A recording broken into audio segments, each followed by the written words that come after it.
Si hay una montaña, vas y la subes. Si ves un río, te arriesgas y lo cruzas. Si el camino es pedregoso, sigues y no le echas la culpa. Si hay que trabajar día y noche, trabajamos día y noche. Ese es el espíritu del emprendedor chileno. Y si las pymes no vienen a nosotros, nosotros vamos a las pymes. Aquí comienza Chile al Hombro, el show de los emprendedores de la Metro. Grandes historias y testimonios que inspiran, con las voces de miles de chilenos y chilenas que están construyendo un país mejor. Aquí nos lanzamos. Ahora nadie nos para. Ya estamos embarcados con Chile al Hombro, el show de los emprendedores. Con la conducción de uno que sabe, el periodista y director ejecutivo de la Multigremial Nacional, Álvaro Izquierdo. Se abren las cortinas del mejor emprendimiento de la Metro. Hola amigos y amigas de la Metro, ¿cómo están? Aquí nosotros en un nuevo capítulo de Chile al Hombro, el show de los emprendedores de Chile. Soy Álvaro Izquierdo y como ya saben, nos encontramos aquí todos los días sábados, justo al mediodía, para hablar de los emprendedores de Chile, para hablar con exautoridades, con autoridades, para conocer historias de vida de todas aquellas personas que se atreven a emprender en nuestro país. Recuerden que pueden escucharnos en Santiago en la 95.9, en Villarrica y Pucón en la 91.5, en Temuco Padre Las Casas en la 94.3, en Angola y Malleco en la 105.9 y también pueden sintonizarnos, escucharnos y vernos en la metrofm.cl, nuestra plataforma digital, y también pueden buscarnos en YouTube en la Metro FM. Síganos también en nuestras redes sociales si quieren estar enterados de todos nuestros programas, de todo lo que hacemos en la Metro _FM en Instagram y la Metro_FM en Twitter. Y como lo decimos siempre, si es que tiene alguna historia de vida, alguna historia de emprendimiento que sea interesante, que podamos compartirla, entonces pueden escribirnos a nuestro WhatsApp 569-3188-2414. El tema de esta semana es sin duda el tema más relevante que ha estado en todos los medios de comunicación y que tiene que ver con el anuncio de alza de tarifas eléctricas. Por diversas razones esto va a afectar a los hogares, ¿cierto? Y también va a afectar a la micro, pequeña y mediana empresa, a las MIPYMES, quienes están muy preocupadas y han estado todos los días hablando con los ministros, subsecretarios, con el gobierno, con los parlamentarios, tratando de buscar algún tipo de alternativa, ¿cierto? Para que esta alza no les pegue tan fuerte. Así que para hablar justamente de este tema hicimos un capítulo especial, hoy día un panel con tres personas del mundo gremial y también tres emprendedores bien reconocidos. Estamos hoy día con Sofía Jotar, ella es banquetera, bien conocida, ¿cierto?, de Santiago, que acaba de sentarse a mi lado, y también es presidenta de ACEVECH. Estamos con Máximo Picayo, que es presidente de ACHIGA, que es la Asociación Chilena de Gastronomía, y también dueño de El Kika, el clásico, tradicional restaurante que está ahí en toda la. Y también estamos con Sebastián Novoa, que es presidente de ACEN, la Asociación Chilena de Comercializadoras de Energía, y también es fundador y CEO de Evol Services. ¿Cómo están, estimados? Un gustazo tenerlos a todos en este programa. Muy bien, muchas gracias por la invitación. Gracias por responder, Max. Es que tú nos tienes que indicar ahí. No, claro. Oye, bienvenido de verdad a este programa. Sofía, ¿cómo estás ahí? Muchas gracias. Acércate más al micrófono, por favor. ¿Ahí sí se escucha? Ahí se escucha súper bien. Sí, muchas gracias. Corrección, soy directora de ACEVECH, no presidenta. ¿Dije presidenta? Presidenta. Error mío, entonces, efectivamente, sí, Carlos eres Huete, directora. Nuestro presidente. Exactamente, conozco también a Carlos, así que un saludo para él. Exacto. Oye, estimado, bueno, el tema que nos convoca hoy día, como ya hicimos la presentación, es el alza de tarifa eléctrica.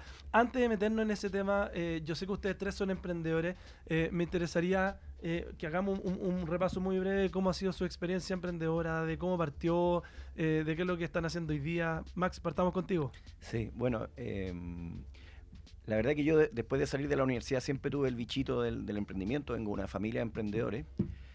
Tenía una fábrica de confecciones de ropa de guagua, he ido mudando de distintos negocios. Luego el Kika era un negocio que era el abuelo de mi señora, y por allá por los años 90 tomamos nosotros el negocio para seguir como con la tradición familiar.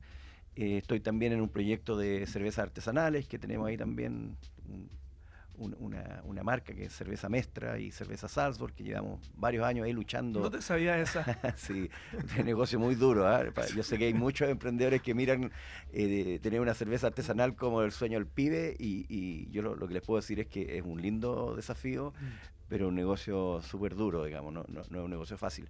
Así es que siempre como en distintos ámbitos del negocio, y en el caso del Kika, el Kika es un emblema nacional ya. El próximo año va a cumplir 80 años. Wow. Así que esperamos también que sea un negocio que siga en la familia, en otras generaciones futuras también. O sea, tú estás siguiendo básicamente la tradición familiar. Así es. ¿Y cuántos años ya habéis metido tú así de cabeza en el Kika? Un poco más de 30 años, que igual son harto años. O sea, no deja de ser, digamos. Así es. Bien, y tú, Seba, cuéntanos un poco cómo llegaste a emprender.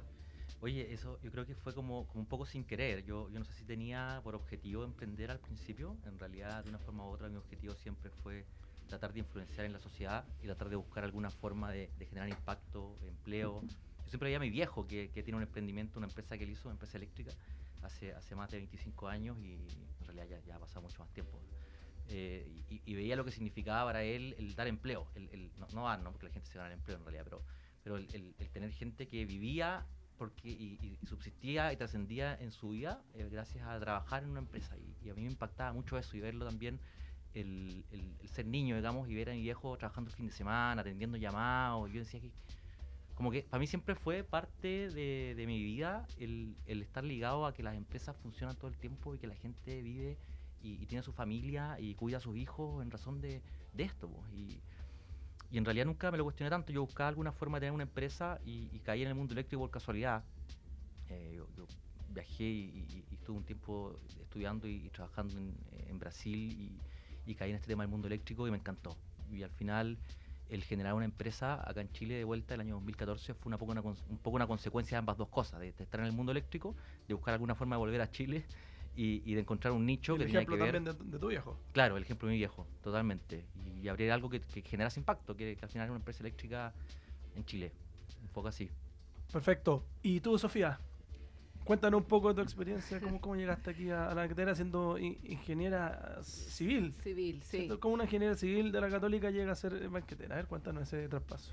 Bueno, la verdad que fui cocinera antes de banquetera, antes de banquetera y antes de ingeniero. Siempre me gustó mucho la gastronomía. Y no, bueno, la verdad que me casé, me fui a ir a Buenos Aires, empecé a dar clase de cocina en mi casa. Eso fue creciendo. Creo que quizás debería haber sido chef, si tú pensáis bien, pero la ingeniería me hizo ser empresaria. Quizás como si hubiera estudiado solo lo que era mi afición, que es la gastronomía, me hubiera costado un poquito más hacer lo que hemos hecho. Y bueno, abrimos un camino de banquetería con alta calidad gastronómica, que en el momento que lo lanzamos en Chile no era tan evidente que eso fuera así, que la experiencia fuera como ir a comer un buen restaurante. Y hemos tratado de ir siempre poniendo como empresa innovación y ir un poquito más adelante, y ahora también con este tema de las tarifas estamos de nuevo, ¿no es cierto?, tratando de aportar a nuestro gremio.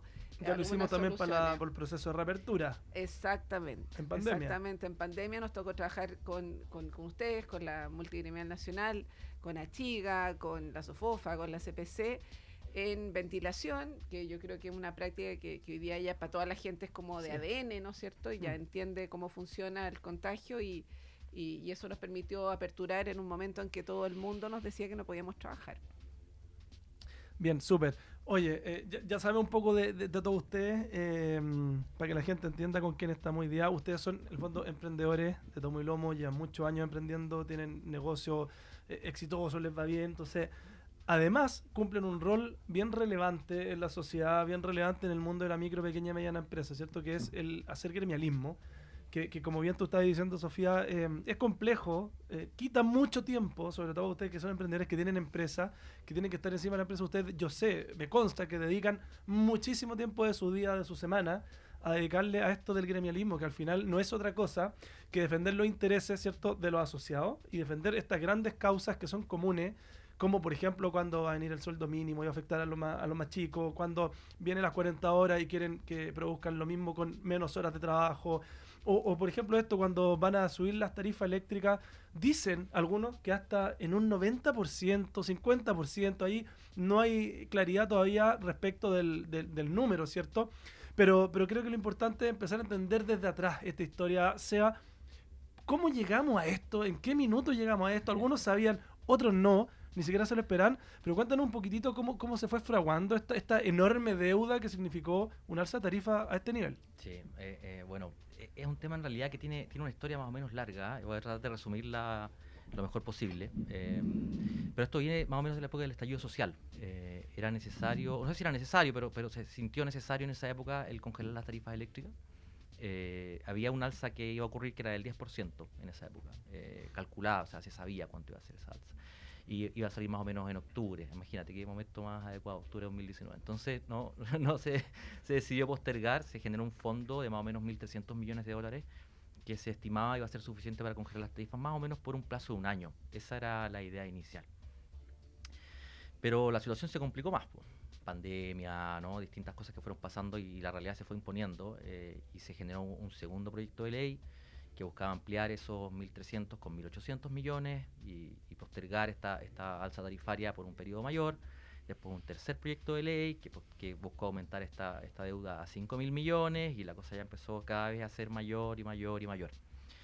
En rigor, el gran problema ocurrió en que distintos decretos que debían haber sido publicados por decisión de la autoridad no fueron publicados, y se empezó a asumir una deuda en realidad que llegó casi a los 6.000 millones de dólares y que ya es bien insustentable desde el punto de vista de las empresas que están detrás, necesitan recibir ese dinero. Y ya está. ¿Una deuda a quién? ¿A quién se le debe plata? A las generadoras eléctricas que tienen contratos con las distribuidoras para suministrar a los clientes regulados. Para que la gente entienda, tratemos de ser lo más didáctico posible para que la gente, de verdad, en su casa, el emprendedor chiquitito de la pyme pueda entender. ¿Qué hace la generadora? ¿Cuáles son más o menos? Para que uno entienda cuál es el proceso de la electricidad, cómo fluye, cómo llega a tu casa al final. Claro, mira, esta cuestión es muy complicada, pero lo vamos a lo más simple posible. Sí. Hay tres, en el mundo eléctrico hay tres nichos o tres espacios, ¿no? Está la generación, la transmisión y la distribución. De estos tres negocios, la transmisión y la distribución son negocios completamente regulados, donde las empresas reciben un dinero en razón de la remuneración de sus activos, ¿ya? Con una tasa de rentabilidad respecto de ello. Entonces no hay mucho que hacer, no hay mucho que decir. La generación es un mercado que es competitivo, ¿ya? Y donde hay oferentes, generadores, ¿no? Que instalan plantas en distintos lugares del país y ofrecen precios de energía, ¿ya? Y para comprar esa energía existen dos posibilidades: vender energía al mercado regulado y vender energía al mercado libre. El mercado regulado somos todos en nuestras casas y algunos más, pero básicamente pymes y casas. ¿Y qué es lo que se asume y por qué se llama regulado? Es que el regulador dijo en algún momento en el pasado, en el año 82, que nosotros no tenemos capacidad de negociar y por lo tanto ellos tienen que hacerlo por nosotros. Podemos discutirlo, pero esa es la razón. Entonces el regulador compra energía para nosotros en contratos que firma a largo plazo con el objetivo de que todos tengamos una cuenta estable, previsible, segura, a un precio previsto. Y que con esos contratos se generen una expansión de más y más generadoras. Entonces el regulador realiza una licitación, mediante esa licitación firma un contrato, con ese contrato una empresa va al banco, pide plata e instala una central generadora. Eso fue lo que fue ocurriendo durante los últimos años, 2010, 2015, 2020, y esos contratos son los que se pagan cuando uno paga la cuenta eléctrica. O sea, nosotros estamos pagando al final una tarifa que lo que hace es remunerar unos contratos que alguien se adjudicó y con esos contratos fue al banco, pidió plata y construyó una central. Cuando nosotros les dejamos de pagar, ellos se ven más o menos complicados respecto a pagar las deudas que adquirieron para generar esas centrales. Y la gran mayoría de esas centrales son renovables. O sea, lo primero entonces es establecer que esa deuda de la que se habla, que es muy millonaria, ¿cierto? Es con las generadoras, entonces. Así es. Y es una deuda real, efectiva y que tiene que pagarse porque hay contratos de por medio. Así es. ¿Cierto? Y contratos que generaron expansión de la cual hoy día nos enorgullecemos, ¿no? O sea, yo creo que todos como país estamos muy contentos de que tenemos una participación de energías renovables muy alta y lo sacamos a lucir en distintos espacios, distintos medios. Entonces, también no querer pagar esa deuda, no sé si va muy en línea con lo que nosotros mismos predicamos. Ya, y esto se da entonces, fue creciendo, fue como una bola de nieve creciendo esta deuda, ¿cierto? Dado que se fue chuteando de a poco. Así es. Acá hubo responsabilidad, hubo temor. ¿Cuál es a tu juicio Mira. el elemento que fue el gatillador? Es difícil enjuiciar desde hoy, ¿no? Yo creo que hubo Después de la temor. guerra. Después de la guerra todo, nada, ¿no es cierto? Pero yo creo que hubo temor, o sea, al final, al principio eran 10%, después empezó a ser un 20%, después era un 30%, después cuando descongelamos, pues ya, qué sé yo, que tenemos una elección, que la otra elección, entonces se empezó a patear, y llegó un momento en que también aquellos que con los que se estaba adquiriendo la deuda empezaron a decir, oye, ya no vamos a invertir más, parece, en este país donde no nos pagan, pues, ¿no? Y ahí ya empieza a verse uno en una encrucijada en que tiene que salir de ahí. Bien, entonces ahora estos valores, lo que uno dice, va a crecer un 30 tu tarifa, en el fondo, tu cuenta de la luz, va a crecer un 50, va a crecer un 90. ¿Sabemos con claridad cuánto más o menos es lo que va a crecer? ¿De qué depende ese crecimiento? ¿En cuánto tiempo se está prorrateando esta deuda? Mira, hay varios factores y el más relevante es el dólar. Ya todas estas tarifas de electricidad en realidad se pactan en dólares. ¿Ya? Y dado eso, uno puede estimar que esto puede ser como mínimo digamos un 50% y como máximo tal vez un 90, un 80, pero en realidad conservadoramente algo como un 60-65% es un rango razonable. El problema es que no sabemos cuál es el dólar de mañana, entonces eso podría impactar respecto de cuánta plata efectivamente va a ser. Perfecto. Oye, y en ese sentido, ahora vamos con Max y la Sofía, porque ellos dos son emprendedores, en el fondo tienen negocios que requieren mucha energía por lo demás. Sofía, en tu caso, en tu centro de eventos, cuando asistes estas comidas gigantescas para cientos de personas, ¿cómo te va a impactar a ti? ¿Cuáles son los cálculos que hay hecho? Yo sé que eres buena para el cálculo y para la tabla y para el Excel, así que... Sí, mira, bueno, primero gracias por la pregunta y por el espacio. Yo creo que la respuesta de uno es un eslabón de una cadena de muchas personas. Pero reflejáis la realidad de muchos. Probablemente porque no solo se trata de lo que nosotros paguemos por la cuenta de la luz en un servicio determinado, sino que la cadena que hay hacia atrás.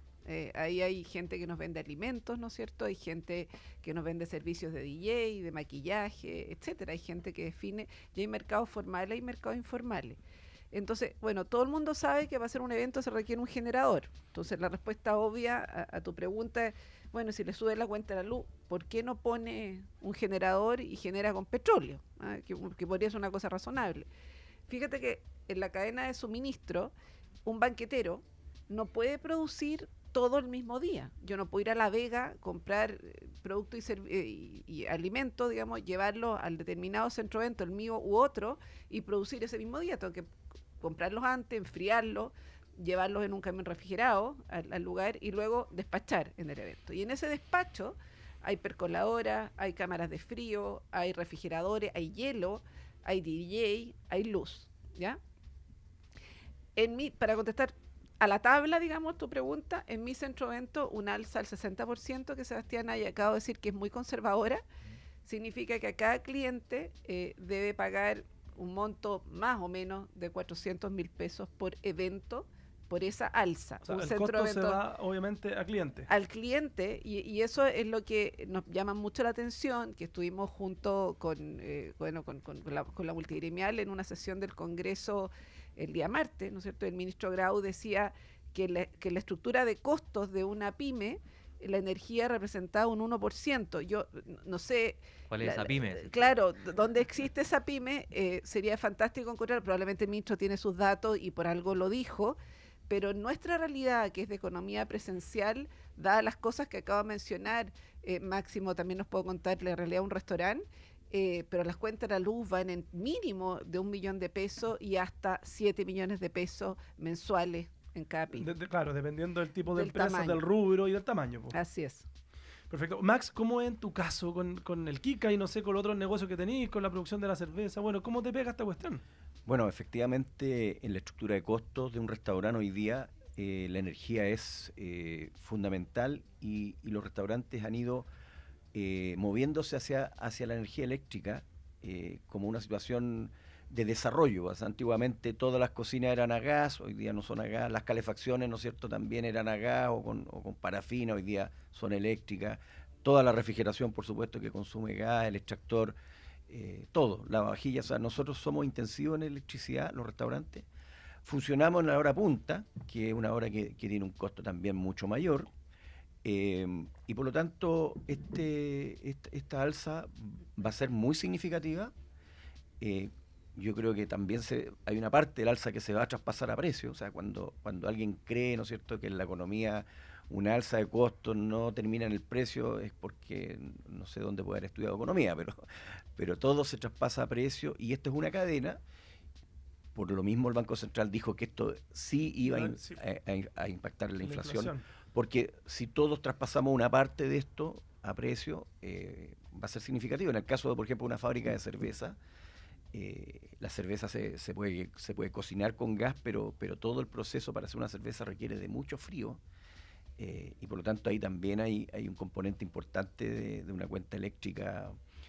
Hay potencia que se contrata. Yo creo que el mundo industrial tal vez puede protegerse un poco más de estas cosas que los negocios como los nuestros, que como dije antes, dado que estamos obligados a funcionar en la hora punta, nos pega todavía más fuerte.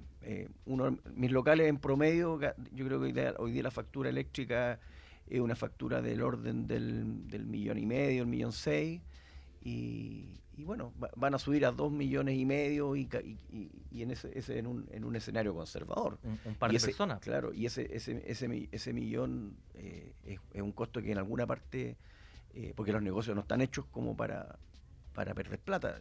Y no lo digo de una forma egoísta, sino que si tú tienes negocios que pierden plata constantemente, se cierran. No es negocio. Se cierran. A la larga, aunque quieras hacerlo, al final no. No, aparte, Max, lo que tú estás diciendo es muy importante. Un alza de 1 millón de pesos de un día para otro, o que puede ser más. Hay casos donde, claro, tenéis cuentas más grandes que te sube 3 millones, 4 millones. Yo creo que es una brutalidad. Si al final la empresa, la pequeña, la mediana, claro, son empresas que les va bien muchas veces, pero que igual cuando tú veis la última línea, al final uno tiene que ver la facturación de la empresa, ¿cierto? Uno ve la última línea y cuando ve al final no es que les quede tanta plata. Entonces, un incremento de par de millones al bolsillo del emprendedor es muy heavy, y eso puede desencadenar al final lo que tú decías, que también lo dijo la Sofía de alguna manera, en que tengas que despedir trabajador, en que básicamente tienes que reducir tu planilla, o que le traspasáis un alza en el fondo a costo al usuario final. Y eso que implica que, bueno, quizás contraten menos tu servicio. Entonces, al final, acá hay un círculo bien vicioso que se puede generar con esto, y que al parecer no se ha entendido de esa forma. ¿Sea qué crees tú? No, completamente de acuerdo. Yo creo que hay que entenderlo bien, el efecto que tiene en la línea final y sobre los emprendimientos del costo de la electricidad. Y tú decías que 1% que decía, chuta, es complejo. O sea, imagínate el caso de, y lo hablé otro día también dentro de un foro, de una heladería, que es básicamente una persona vendiendo helado, ¿no es cierto? Y un gran congelador. O sea, el costo de la heladería es frío directamente. O sea, tal vez el 50% sea del costo fijo sea la electricidad. Entonces, yo creo que es muy relevante en muchas pymes. Yo puedo entender si me dice que trabaja con un computador y hace diseño gráfico, tal vez la cuenta, bueno, el gasto del computador nomás, pero la gran mayoría de las pymes no es eso. Efectivamente, claro, falta quizá tener un poco más como de visión de calle y entender cuál es la realidad de las pymes, que normalmente en Chile, modestamente creo que falta un poco de eso al momento de hacer la política pública, ¿cierto? Se hace la política desde un escritorio, o se toman las decisiones desde un escritorio, y falta también un poco mirar la realidad de la calle, lo que está pasando. Max, ¿tú querías decir algo? Sí, es que yo creo que la reflexión que tenemos que hacer, la hizo por ahí el ministro de Hacienda, ¿no es cierto? A ver, ¿cuál es? Que las malas políticas públicas son pan para hoy y hambre para mañana. Eso es una verdad del porte de una catedral. Y estamos llenos de ejemplos de malas políticas públicas que al final las terminan pagando las personas, las familias, las terminan pagando las pymes, las termina pagando todo el mundo. Transantiago, por ejemplo, es un gran ejemplo de algo que tiene una tarifa media congelada de hace mucho tiempo, niveles de evasión gigantescos. ¿Alguien cree que esa cuenta no la paga nadie? Esa cuenta la pagamos una fuga permanente. La pagamos todos los chilenos, en menor calidad de educación, en menor calidad de salud, qué sé yo. Bueno, esto fue exactamente lo mismo. Efectivamente, en el momento del estallido social, ¿no es cierto?, era políticamente medio incorrecto sincerar una tarifa, lo que no significa que no la vamos a pagar en algún momento, y ahora la tenemos que pagar. Y por lo mismo, uno tiene que pedirle a las autoridades medidas concretas para que ese error que se cometió, que no lo generamos los ciudadanos, sino que lo generó justamente la autoridad, y aquí cuando digo la autoridad, está siendo bien transversal, porque no es el gobierno A, el gobierno B, es bien transversal, cada uno le fue poniendo, digamos, un poquito ambos más. gobiernos chutearon. Ambos chutearon, Por supuesto. y hoy día, si pudieran, chutearían también. Y no, claramente, lo que pasa es que hoy día ya se Ya no acabó. puede más. Se acabó, claro, hoy No. día se acabó, ¿no es cierto?, la opción de poder chutearlo, si no lo chutearían perfectamente. Pero habían algunas voces que estaban, no sé si lo alcanzaron a proponer públicamente, pero sí yo escuché en algunas conversaciones de pasillo de que la idea de ellos por lo menos era volver a chutearlo. Y eso Eso- que sería grave, o sea, esta deuda se llega a 10.000 sin ningún problema. Y eso es súper popular. Y eso es popular. Es muy popular. Ahora, hay un tema también, esto lo hablábamos el otro día nosotros en una mesa, tiene que ver también con la forma de hacer las cosas, ¿cierto? Se puede entender que en algún minuto esto se haya tenido que chutear, pleno estallido, podría ser medianamente comprensible. Sin embargo, el no transparentar esto abiertamente a la ciudadanía quizás parece ser el problema, porque esto llegó. Sí, bueno, en el caso de la industria nuestra es peor, porque nosotros vendemos por adelantado. En el caso, por ejemplo, de Máximo, él si va a vender un sándwich, ¿no es cierto? Llega el cliente, se sienta, si el sándwich antes costaba 10.000 pesos y ahora cuesta 10.500, o 7.000 y ahora cuesta 7.500, es una decisión de consumo en ese momento. Claro. Pero en el caso nuestro tenemos vendido el cosas año. hasta el año 2026, no todo obviamente, ¿eh? Pero entonces llega un cliente y tú le dices, bueno, usted lo contrató antes, hay gente que estas cosas se pagan con reajuste IPC, ¿eh? Y por eso también nos da un poquito de lata si toda la economía está indexada a la UEF, si ahora nos vamos a indexar eléctricamente al dólar o si siempre ha sido así, debiéramos de pensar nosotros que somos más ignorantes en esto, que quiere decir que la UEF va a subir lo mismo que ha subido el dólar, porque la energía eléctrica impacta a prácticamente a todos los productos y servicios. Oye, Sofía, tú has estado bien metida en esta negociación, tú, Max, también. Tú también sea como experto, en el fondo has estado asesorando a varias organizaciones. ¿Cuál ha sido a su juicio, cuál es la parada en buen chileno de los parlamentarios? ¿Cómo han visto que han recibido ellos un poco de estas propuestas de las que vamos a hablar en el segundo bloque, ¿cierto? Pero tienen están llanos, están abiertos a hacer algún tipo de cambio, están escuchando a los gremios, son receptivos o se han pillado más bien con alguna barrera, alguna pared ahí. Yo creo que a mí no me gusta generalizar, porque esto cuando hablamos de los parlamentarios... Y podemos dar nombres si queremos, acá. Hay personas súper bien, con buena formación técnica, qué sé yo, y hay otros que no tanto.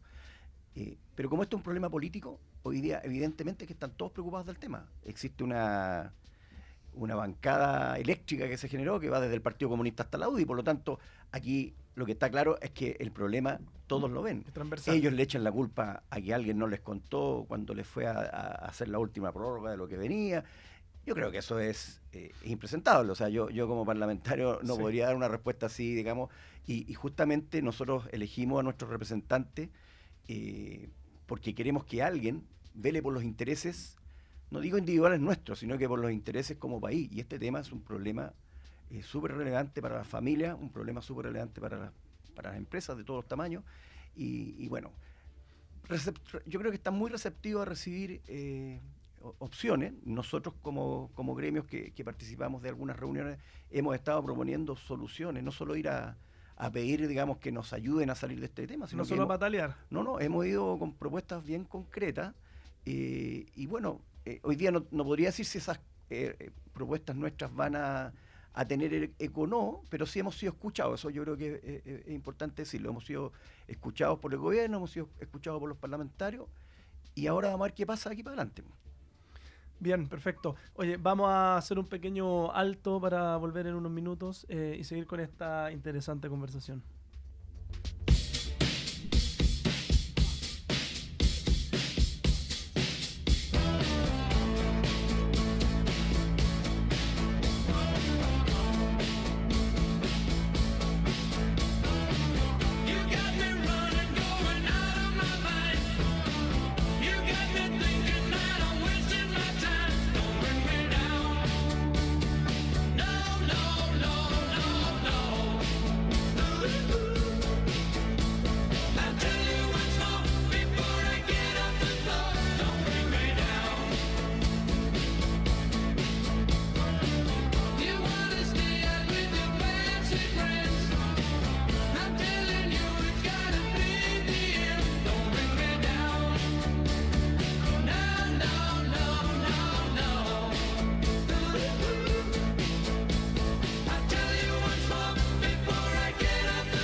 Porque no basta con tener buenas ideas si no lo damos todo para que sucedan.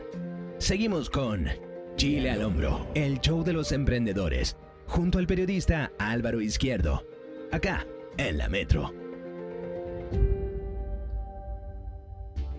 Bien, ya estamos de vuelta con este segundo bloque para seguir hablando del alza de las tarifas eléctricas. Recordamos que estamos con Sebastián Novoa, que es presidente de ASEN, de la Asociación Chilena de Comercializadoras de Energía. Estamos con Máximo Picayo, que es presidente de la Asociación Chilena de Gastronomía, y con Sofía Jotar, que es directora de la Asociación de Eventos de Chile. ACEBECH. ACEBECH, para que no me tire la oreja de nuevo. Oye, ya hicimos un buen repaso, creo yo, bien simple, explicativo del origen de esta problemática, ¿cierto? Hablamos ya más o menos de cuánto se estima que pueden subir las tarifas, cómo le impacta a algunos sectores en particular, a algunos negocios en particular. Y la pregunta que quedó de cajón, ¿cierto?, desde el bloque pasado es, este problema, y aquí abro la pregunta a quien quiera tomar el sartén, digamos, ¿lo va a resolver el gobierno a través del ministro Grau, Pardo, Elizalde o Marcel? ¿O esto va a estar más, va a pasar más por el Parlamento y las bancadas de los partidos? Abro la pregunta a quien quiera. ¿Quién se la juega? Bueno, mira, aquí Máximo me miró a mí porque me tira los leones. Todos se miraron. Siempre me pasan estas cosas a mí, como me dicen ya, la Sofía la que habla. Eso no siempre pasa con las mujeres estas cosas. ¿Eres buena vocera? Sí. Sí, se trata de hacer. A ver, yo creo que este es un problema que deben resolver ambas partes. Evidentemente tenemos que tener la voluntad del gobierno de avanzar y creemos que los parlamentarios se la han jugado, hay que decirlo, de las distintas bancadas. Hace unos días estuvimos, el día martes de esta semana, estuvimos en la Comisión de Economía de la Cámara de Diputados. ¿En Valparaíso? En Valparaíso. Muchos gremios, no solamente los nuestros, sino que también CONAPYME, UNAPYME, CONADECU, en fin, hay un montón de gremios.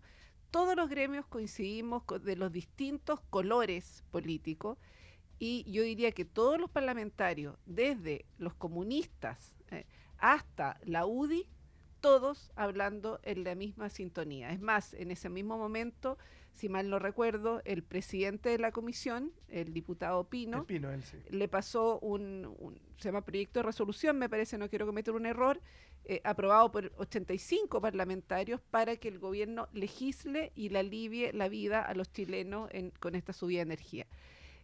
Me llamó mucho la atención la diputada socialista Chicardini, me parece, coincidente con Flor Baise de la UDI, con las mismas palabras, en el sentido de tratar de bajar la barrera para que las pymes puedan llegar a ser clientes libres y no regulados, todos en la misma sintonía. El diputado de la bancada comunista, Boris Barrera, agradeciendo los esfuerzos que está haciendo el gobierno, pero también emplazando a subir un poquito más. Increíble también la bancada de Renovación Nacional, tenemos que decirlo, que nos invitó a reunirnos con el ministro Elizalde, el ministro Pardo. Eso fue el jueves, ¿no? El día jueves, ahí estuvimos con Máximo, él podrá dar antecedentes de esa reunión. Entonces, bueno, yo creo que además el diputado Lavé, puedo mencionar, de la UDI, que nosotros hicimos un proyecto, ojalá pudiéramos hablar de eso, no sé si se puede, de soluciones verdes para las pymes que hoy día están al alcance.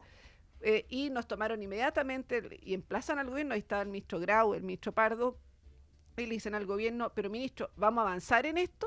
¿Vamos a hacerle fácil a las pymes que puedan poner en sus techos, en sus patios, en sus estacionamientos, paneles solares? Y creo que también, y por qué no decirlo, hay una patita en el sector privado.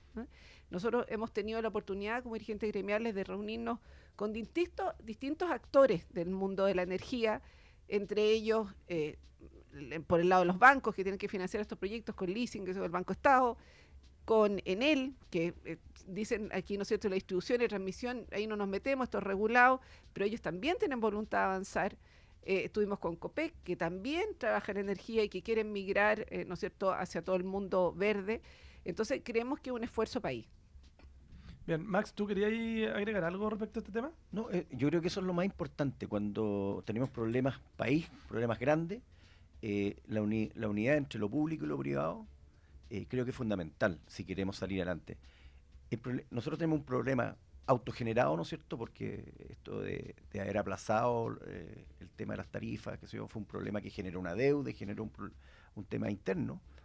Pero el tema de la energía también tiene un componente externo. O sea, hoy día el precio del dólar es el precio del dólar, que es el precio de los combustibles, producto de la guerra es el precio de los combustibles. Si tuviéramos una matriz energética a lo mejor con menos... Diversificada. claro, yo creo que la tenemos diversificada, Más. pero podríamos haber avanzado mucho más.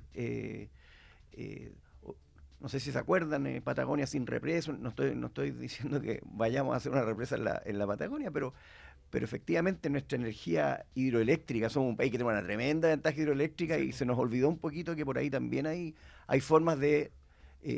porque un país que tiene energía es un país que es competitivo. La energía es una cuestión fundamental si queremos tener crecimiento económico, qué sé yo, y por lo tanto, para estos problemas, lo que nosotros como gremios hemos hecho justamente, nos reunimos con empresas que son dedicadas a este tema, con el mundo político, con los parlamentarios, que son los que tienen que hacer algunas adecuaciones en las leyes para que, por ejemplo, una persona pueda generar, ¿no es cierto?, en su techo y entregarle a la red y por lo tanto eso se lo descuenten.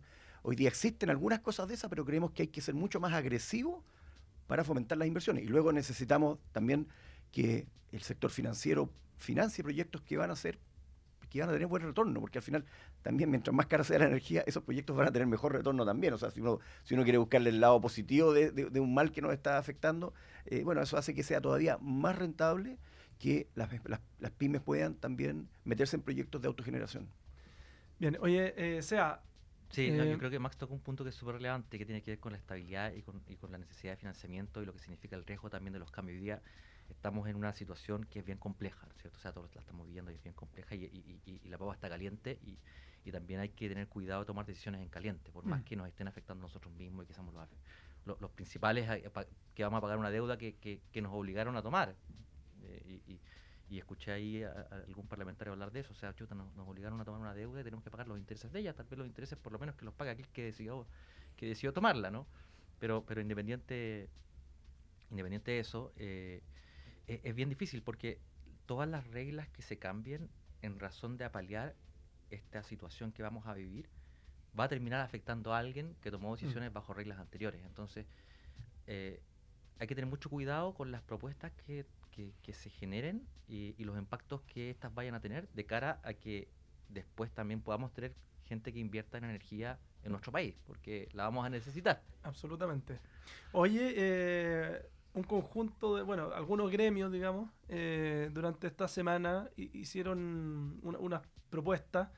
Dentro de ellos, bueno, obviamente está la multigremial, ACHIGA, ACEBECH, pero al final estas propuestas parece que concitaron el apoyo de todo el mundo gremial, bien en general, te diría yo. Supe que ayer pasaron muchos apoyos transversalmente, no solo de los parlamentarios, como decía Sofía, sino que también de otras organizaciones gremiales, como que se plegaron un poco a estas peticiones. Por lo tanto, parece que están en buen pie, estarían quizá avanzando, no tengo idea. Me interesa que le contemos un poco a las personas que nos escuchan en qué consistieron esas propuestas, pero trataremos de explicarlo bien simple. Eran básicamente 4 puntos. El primero de ellos, quiero partir contigo, tenía que ver con los clientes regulados versus los clientes libres, ¿cierto? Que tenía que ver con bajar el umbral y que obviamente muchas más empresas o personas puedan ser clientes libres. Cuéntanos, porfa, de qué se trata esa propuesta en detalle, cuál sería el alcance para las personas, para las pymes en términos de plata, y qué hay que hacer para que eso pase. Sí, que es lo difícil. Mira, cliente, como hablábamos en algún momento que existían estos dos mercados, ¿no? Cliente regulado, cliente libre. El cliente regulado es aquel en el que la empresa, el regulador, a través de la distribuidora, realiza licitaciones, compra energía para atendernos, ¿no es cierto? Bajo este supuesto de que nosotros no tenemos suficiente conocimiento para poder comprar energía eléctrica. Y el cliente libre es aquel que se le atribuye, la ley le atribuye la capacidad de negociación y por lo tanto se le permite ir a un mercado competitivo y comprar electricidad. Esa es básicamente la diferencia. Esto es una ley antigua del año 82 y tuvo algunas modificaciones en el camino, pero esa es la idea. Entonces, los clientes libres hoy día tienen tarifas que son del orden de 30%, 40% inferiores a los clientes regulados. La tarifa va a subir hasta el orden de los $120 más o menos, para hablarlo en dólares, y los clientes libres en general están comprando energía en el orden de los 60, 70, algunos más baratos porque tenían contratos más antiguos, pero hablemos de que hoy día está en ese orden de precio. Como la energía eléctrica no es lo único que pagamos en la cuenta, entonces el impacto no es la mitad, sino que termina siendo algo así como 30%. La gracia de ser cliente libre no es solo que tú pactas con el generador un precio, sino que también tienes previsibilidad, porque no te van a estar cambiando leyes, ni decretos, ni cuestas retroactivas, nadie te va a poner una deuda encima, sino que tú pactaste con tu proveedor un precio y lo vas a pagar por el plazo que dura ese contrato. Uno tiene que negociar un contrato y eso puede tener algún grado de dificultad, pero existen asesores, existe forma de apoyarse, como hoy día lo hacemos con todas las cosas que negociamos. Hay empresas que intermedian, de hecho. Hay empresas que intermedian, hay empresas que asesoran, o sea, y habiendo un mercado más dinámico con más clientes, probablemente los contratos se van a simplificar, porque si tú quieres llegar a un cliente que no tiene tanto conocimiento del asunto, y para que pueda decidir, vas a tener que facilitarle la vida, si no, ¿no es cierto? Y otra de las facilidades es que también tú puedes coger energías verdes, puedes coger a quién le compras, qué produce qué y dónde, ¿no? O sea, ya dejas de comprarle a este pool desconocido de energía, sino que vas y le compras el proyecto fotovoltaico ubicado en tal lugar. Por ese proyecto más chico a ese. Claro, por supuesto. Y eso te permite a ti tener un sello de que la energía es renovable, que proviene de tal lugar, un sello de origen, ¿no es cierto? Que después te lo puedes utilizar para tus productos. Decir, oye, yo compré en esta central de este productor, ¿no es cierto? Que es súper bueno, digamos, de cara a después marketear tu oferta de valor, ¿no? O sea, las empresas, las mineras de cobre hoy día pueden decir que tienen energía verde porque compran energía de alguien, ¿no es cierto?, que la produce con ese formato. Pactas precio, pactas plazo, pactas forma, o sea, eso es ser cliente libre, ¿no? Uh-huh. Para que todos podamos acceder a ello, hoy día hay dos formas. Una es vía parlamento, o sea, que se cambie una ley, ¿no es cierto? Y otra es que el ministerio ejecute la potestad que está en la ley vigente, en el artículo 147, que le dice que si el ministerio estima que el límite fuese menor, tiene que realizar un procedimiento ante el Tribunal de Libre Competencia para que el tribunal determine si efectivamente hay competencia en el mercado, y previo resolución de ese informe, el ministerio puede decir, ok, tomo la decisión de reducir el límite a X, ¿no? Esas son las dos formas actualmente. ¿Y eso ya se hizo con el Tribunal de la Libre Competencia? Sí, el ministerio ya realizó ese trámite inicial, ya presentó la solicitud al tribunal. Me imagino que lo hizo porque ya veía que las cuentas venían a subir, está tomando una medida, me parece súper bien porque es proactivo respecto de la situación. Entonces hoy día está ese procedimiento avanzando, si no me equivoco el día 17 de julio está la audiencia del tribunal en que se va a discutir, y sería súper bueno que las distintas asociaciones y pymes estén de alguna forma digan qué es lo que piensan, ¿no? Porque los que van a poder optar a comprar energía no son los generadores, ¿no? Claro. Son las empresas, son las pymes, son las personas, ¿no? Y si las personas tampoco piden o les interesa mucho la opción de elegir, bueno, ¿para qué se las van a dar, no? Es algo que tiene que nacer de cada uno de nosotros como ciudadanos, digamos, y que nos tiene que interesar, si no tiene mucho valor. ¿Se ve viable de que pase esto? Sí, yo creo que hoy día hay agua en la piscina, digamos. Hay agua en la piscina. Hoy día hay agua en la piscina. Perfecto. Max, vamos contigo. Otra de las propuestas era el tema de la modificación de la hora punta. No eliminación, entiendo que era la modificación, ¿no? Sí, efectivamente la hora punta le pega muy fuerte a todo lo que es la economía presencial, ni que hablar los restaurantes, los centros de eventos, porque esa hora punta tiene un recargo que está de alguna manera basado en que las compañías tienen que tener disponibilidad de energía. También es una política que viene desde hace mucho tiempo, y yo creo que no se ha hecho cargo de que las tecnologías han ido modificando. La iluminación antiguamente gastaba mucho más de lo que gasta hoy día, y una serie de cosas. Entonces, eso podría aliviar también la carga de muchas pymes si se pudiera modificar la hora punta. No digo eliminarla o modificarla para que no afecte tanto, ¿no es cierto?, y se distribuya ese sobrecosto un poquito más equitativamente, y no solo en el que está obligado a funcionar en esa hora. Por ejemplo, una empresa productiva puede decidir a qué horas produce y a qué horas no. Nosotros en el mundo de los servicios, en este mundo, no podemos elegir, y no le vamos a decir a los clientes, venga a la hora que la luz es más barata. Claro, o sea, para ser más claro, hay cierto rango horario fijado que se le denomina hora punta, en donde esa electricidad es mucho más cara, ¿cierto? Sí, efectivamente. Y hay ciertos rubros, como por ejemplo el tuyo y muchos otros, y también el tuyo, Sofía, en que necesariamente tiene que operar en esa hora, ¿cierto? Porque tiene presencialidad y porque son los horarios lógicos en los cuales la gente, no sé, come o tiene eventos, tiene actividades. Entonces ustedes están obligados en el fondo a tener un consumo alto, que es propio de sus rubros, en horario punta, o sea, les sale mucho más caro. Eso es básicamente el problema. Así es. ¿Y qué es Max, más o menos lo que se piensa desde ustedes del mundo de la chica? Por ejemplo, alguna propuesta, eliminar algunas horas punta, modificar el horario de las horas punta, ¿qué es más o menos lo que están...? O sea, yo creo que lo primero que sería bueno es que se estudiara bien el tema. Yo creo que hemos tratado de buscar la evidencia de por qué esas son las horas que se han fijado y la verdad que no ha sido muy claro el tema. Entonces, lo primero es que exista claridad de por qué estamos pagando esas horas, ¿no? Y obviamente a nosotros nos gustaría que esto se distribuya un poco más equitativamente y no seamos solamente nosotros los que estamos obligados, porque no podemos evadir esa hora punta. Nosotros, como dije, hay industrias que incluso se desconectan de la red y echan a andar un generador, lo que incluso es malo para el medio ambiente, ¿no es cierto? Sí, y tienen esa opción. Nosotros en un restaurante No podéis. sería difícil poder hacer eso. Oye, y eso de que no hay claridad de las horas punta, ¿por qué? Porque, sí, mira, aquí hay que preguntarle a un ingeniero.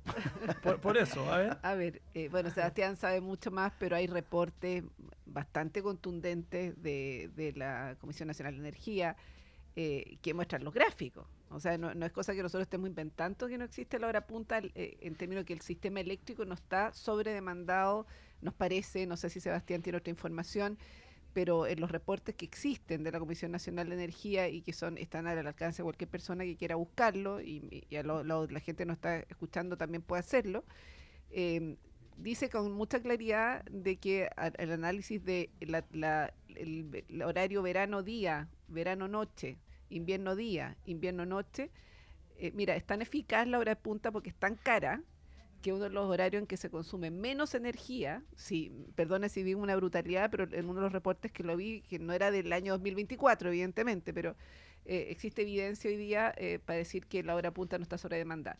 Y cuando tratamos de buscar las razones, es porque el grueso del consumo eléctrico en Chile no lo consumimos ni las pymes de la economía presencial ni los hogares.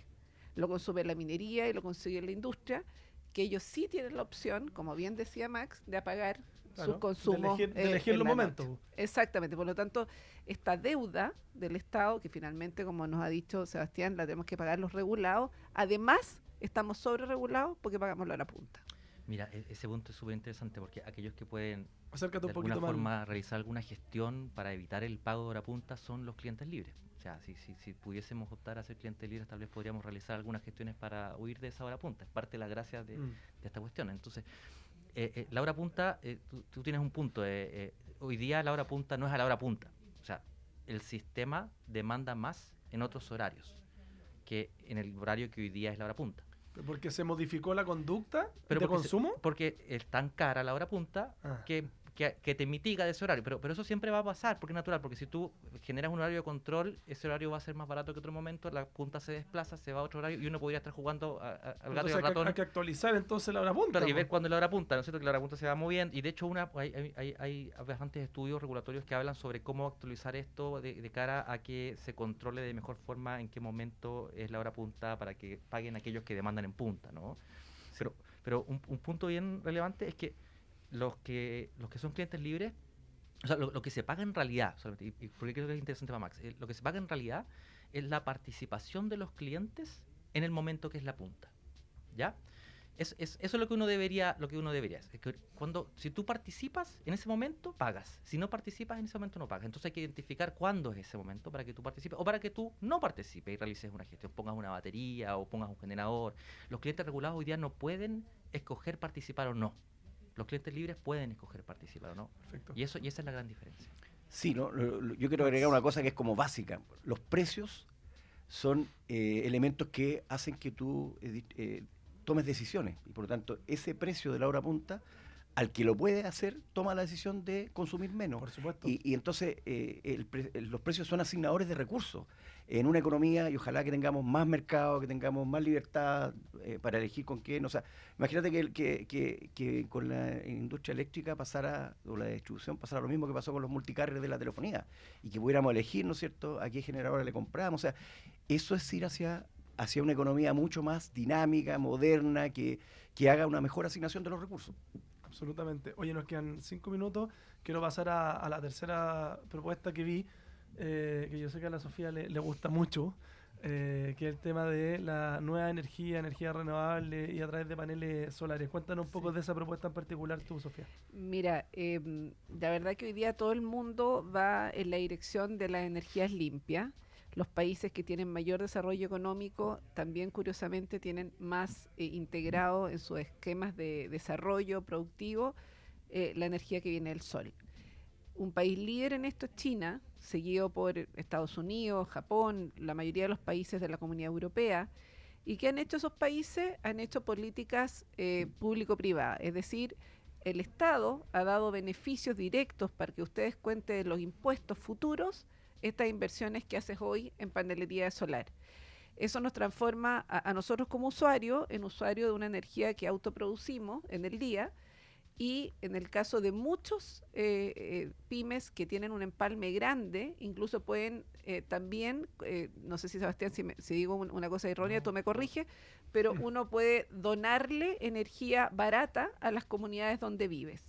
Y hoy día la ley también faculta para que entonces varias pymes o una asociación público-privada, una municipalidad con un centro evento, con un hospital, puedan hacer en conjunto una inversión en paneles y tener para todos una energía producida más barata, y además una energía producida más barata en el lugar donde tú la consumes o muy cerca de los lugares donde las consumes. Por lo tanto, el costo de transmisión, que el costo de trasladar esa energía en alta tensión, ya no necesariamente existe.